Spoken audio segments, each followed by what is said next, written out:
ये कहानी कहां जा रही है, नोबडी नोज। अगर आप यूएस मरीन्स डिप्लॉय कर रहे हैं एम्फीबियस ऑपरेशंस, एम्फीबियस ऑपरेशंस होते क्या है? एम्फीबियस जैसे कहते हैं फ्रॉग्स को ना, जैसे मेढक होते हैं उनको हम एम्फीबियस बोलते हैं, या फिर टर्टल होते हैं जो कछुए होते हैं उनको एम्फीबियस, यानी कि पानी में भी चलते हैं और जमीन पे। जैसे मछली है, मछली सिर्फ पानी में ही चलेगी, मछली जमीन पे नहीं चल सकती, मर जाएगी।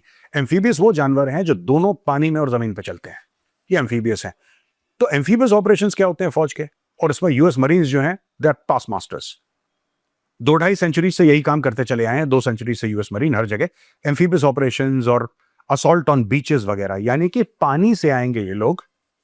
आप कॉन्सेप्ट समझ लीजिए, पानी से आएंगे बीचेस पर और फिर जमीन के अंदर ये कार्रवाई करेंगे।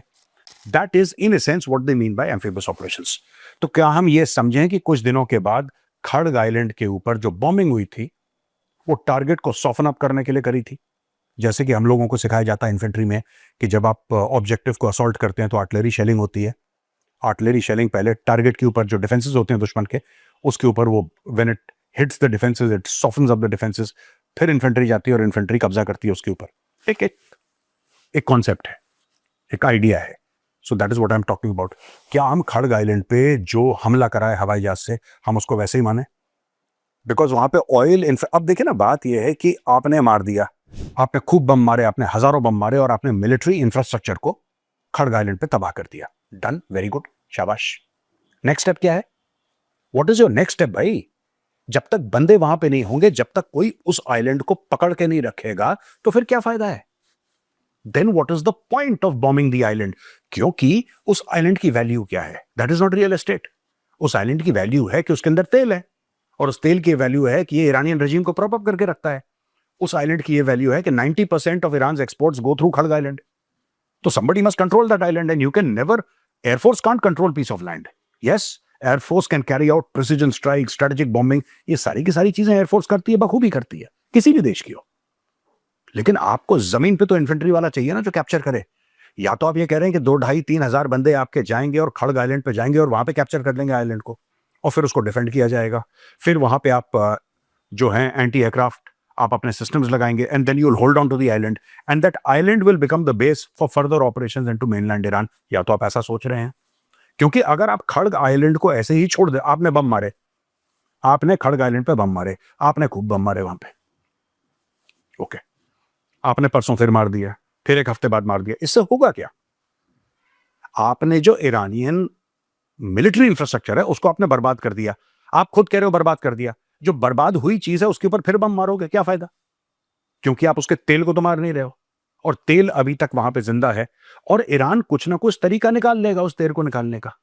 It will figure out some way of taking out that oil, because that oil exists. आज नहीं, 1 महीने बाद, 2 महीने बाद, 3 महीने बाद, 15 दिन बाद। अगर आपको ईरान की लाइफलाइन काटनी है तो फिर आपकी मजबूरी है, you have to put boots on the ground. इसके अलावा आप जीत नहीं सकते। You can't win. ठीक है दोस्तों, यू सिंपली कांट विन जब तक आपके बूट्स ऑन द ग्राउंड ना हो। अब बूट्स ऑन द ग्राउंड अगर आप डालेंगे तो उनको खतरा है, लेकिन एक चीज मैनेज की जा सकती है। देखिए, अमेरिकन को ऐसा लगा कि हम लोग हमला करेंगे और हमला करने के बाद लोग खड़े हो जाएंगे और लोग कपड़े फाड़ देंगे आयतुल्ला रेजिम के। ऐसा कुछ हुआ नहीं। तो the Americans are disappointed because they thought that the people of Iran will be the boots on ground. फिर उन्होंने कुर्दों की बात करी। वो मामला पता नहीं क्या हो रहा है, कैसे नहीं हो रहा है, nobody knows about it. There is some movement but it's not enough. Kharg island क्योंकि इट्स एन आइलैंड, राइट, और वो 24 किलोमीटर दूर है ईरानियन मेनलैंड से। तो यूएस एक काम कर सकता है कि उस आइलैंड को अकेला ले ले, उसके ऊपर 1000, 2000, 3000 मरीन्स डाल दे, उसके ऊपर एयर डिफेंस इक्विपमेंट डाल दे, और ये इंश्योर करे through the air 24 hour sorties, ये इंश्योर करे कि साहब ये जो पूरा इलाका है ईरान का, जो बिल्कुल खड़ग आइलैंड के सामने है, वहां से रीइंफोर्समेंट ना आ जाए, वहां से काउंटर अटैक ना आ जाए, इतना अमेरिका इंश्योर कर सकता है। क्योंकि बीच में 24 किलोमीटर का समुद्र है भाई, 24 किलोमीटर का समुद्र है। तो ये ईरान के लिए वही डिफिकल्टी बन जाएगी जो ईरान स्ट्रेट ऑफ हॉर्मुज में दूसरों के लिए कर रहा है, क्योंकि वहां पे भी तो समुद्र में गैप है जिसका फायदा उठा रहा है। It's not land to land ना, बीच में स्ट्रेट है, वो स्ट्रेट ऑफ हॉर्मुज है। स्ट्रेट ऑफ हॉर्मुज में जिस तरीके से ईरान कह रहा है कि हम बम मारेंगे और किसी की हम वहां पे शिप्स नहीं चलने देंगे, हम मिसाइल मार देंगे, ड्रोन मार देंगे, यही तो कह रहा है ईरान। वही अमेरिका कह सकता है खड़ग आइलैंड के लिए। कि ये जो 24 किलोमीटर का फासला है between Iran and the Kharg island, बीच में हम कुछ नहीं होने देंगे, we will not allow anything to move, यहां पे पत्ता नहीं हिलेगा। यानी कि हम पूरे ईरानी मेनलैंड से, जो ईरानियन मेनलैंड है, उससे हम खड़ग आइलैंड को आइसोलेट कर देंगे। तो आपकी 90% रेवेन्यू चली गई, वो अमेरिकन कंट्रोल में आ गया। अब अमेरिका देखेगा फर्दर ऑपरेशंस कैसे करने हैं। लेकिन हां, इससे एक बात है कि अगर आप हॉर्मूज, मैं ईरान की बात कर रहा हूं, अगर आप हॉर्मूज डिनाई कर रहे हो दूसरों को, तो हम आपको डिनाई करते हैं खड़ग आइलैंड। ये वन ऑन वन बात समझी जा सकती है। तो ये बहुत बड़ी चोट है अगर इन्होंने मरीन्स डाल दिए खड़ग आइलैंड पे, and obviously they will have complete satellite and they will have air defence systems and they will have air force and everything they will have their, और वहां पे ये ईरानियों के लिए बहुत मुसीबत कर देंगे। खड़ग आइलैंड के सामने या आसपास जितनी भी ईरानियन पोजीशंस हैं, वहां पे लगातार दिन रात बमबारी होगी, लगातार दिन रात बमबारी होगी।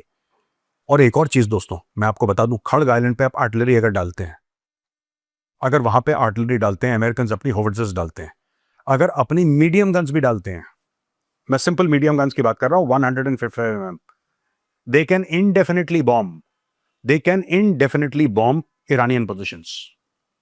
धुआं धुआं कर दो वहां पे, ये करेंगे अगर ये पहुंचते हैं तो, अगर ये मरीन्स का असॉल्ट होता है तो। और दोस्तों, यहां पे तेल को लेकर दो बड़े स्टेटमेंट्स आए हैं। दोनों स्टेटमेंट आपको बताऊंगा, एक प्राइम मिनिस्टर मोदी का है और एक फॉरेन मिनिस्टर अरेक्चे का है।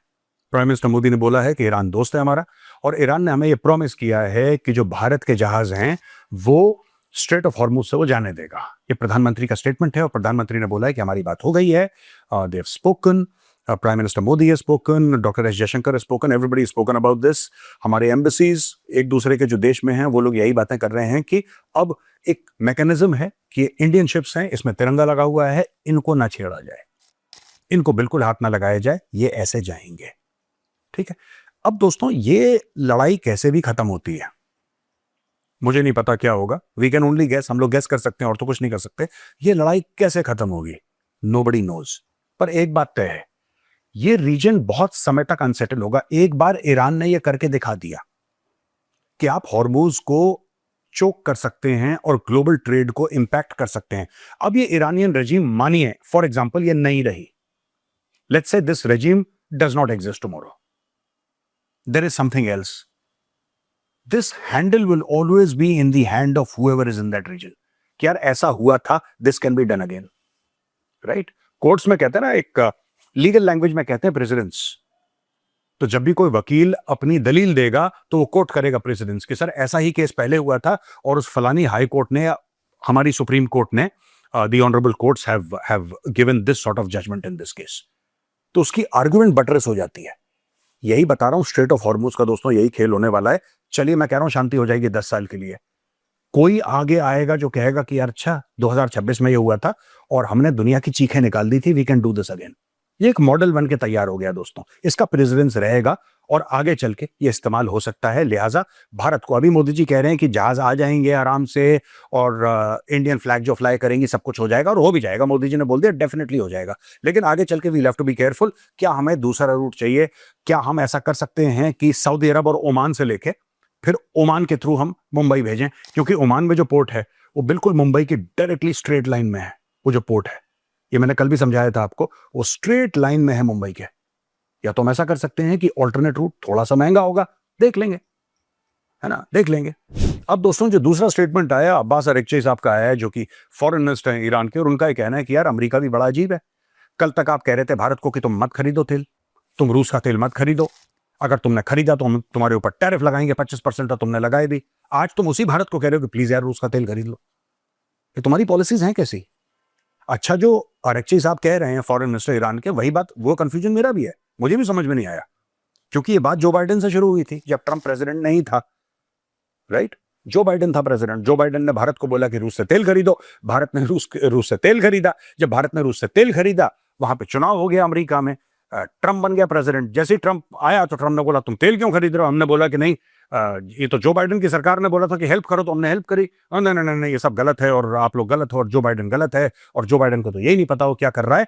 अब से अगर जो तेल खरीदेगा हम 25% उसके ऊपर टैरिफ लगा देंगे। चलो, लगा दिया आपने। अब ये लड़ाई शुरू हो गई। वही डोनाल्ड ट्रंप कह रहा है अरे अरे अरे आपने तेल खरीदना कम क्यों? भैया, हमने तेल खरीदना तुम्हारे कहने से कम नहीं करा। तेल हम अब भी खरीद रहे हैं रशिया से, तेल हम अब भी खरीद रहे हैं रशिया से। लेकिन आप ये देखिए ना कि जो तेल हमें मिल रहा था, मैं एक आइडिया दे रहा हूं आपको दोस्तों, जो तेल हमें मिल रहा था तकरीबन $50 बैरल का, $50 का बैरल हमें तेल मिल रहा था, या नॉर्मली उस रेंज पे रशिया अपना तेल बेच रहा था, वही बैरल का कॉस्ट अब 90 हो गया है। आप समझ रहे हैं? वही बैरल का कॉस्ट दोस्तों अब 90 हो गया है। $50 से सीधा $90 क्लाइम कर गया वो रूस का तेल। अब बताओ, तो ये सारे के सारे कॉम्प्लिकेशन हैं दोस्तों, देखना पड़ेगा किस तरीके से पूरा मामला सामने आएगा सबके। लेकिन वन थिंग इज सर्टेन, अगर इनको कंट्रोल करना है तो आई थिंक खड़ग आइलैंड में इनको अपनी फौजें डालनी पड़ेंगी। डालते हैं नहीं डालते, इनका क्या प्लान है, लेट्स सी। जैसा होगा वैसे वैसे हम आपके सामने बिल्कुल एक्यूरेट रिपोर्ट और एनालिसिस लेकर आएंगे।